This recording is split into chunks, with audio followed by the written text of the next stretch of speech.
കണ്ടല സഹകരണ ബാങ്ക് തട്ടിപ്പിൽ മുൻ സെക്രട്ടറിമാരായ ബൈജുരാജ് രാജേന്ദ്രൻ എന്നിവർ അറസ്റ്റിലായി. ക്രൈംബ്രാഞ്ചാണ് അറസ്റ്റ് രേഖപ്പെടുത്തിയത്. കണ്ടല ബാങ്കിൽ 100 കോടിയിലേറെ രൂപയുടെ തട്ടിപ്പ് നടത്തിയെന്നാണ് പരാതി.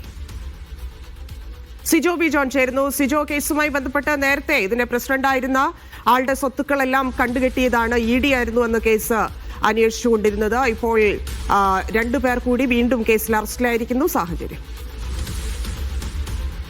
അന്നത്തെ 2 സെക്രട്ടറിമാരാണ്, മുൻ സെക്രട്ടറിമാരാണ് നിലവിൽ അറസ്റ്റായിരിക്കുന്നത്. മുൻ സെക്രട്ടറിമാരായ ബൈജുരാജ് രാജേന്ദ്രൻ എന്നിവരെ അറസ്റ്റ് രേഖപ്പെടുത്തിയിരിക്കുകയാണ്. ക്രൈംബ്രാഞ്ച് ഓഫീസിൽ ചോദ്യം ചെയ്യാനായി ഇവരെ വിളിച്ചു വരുത്തിയായിരുന്നു. തുടർന്നാണ് ഇപ്പോൾ അറസ്റ്റ് രേഖപ്പെടുത്തിയിരിക്കുന്നത്. 100 കോടിയിലേറെ രൂപയുടെ തട്ടിപ്പ് നടന്നുവെന്നാണ് ക്രൈംബ്രാഞ്ചിന്റെ കേസുള്ളത്.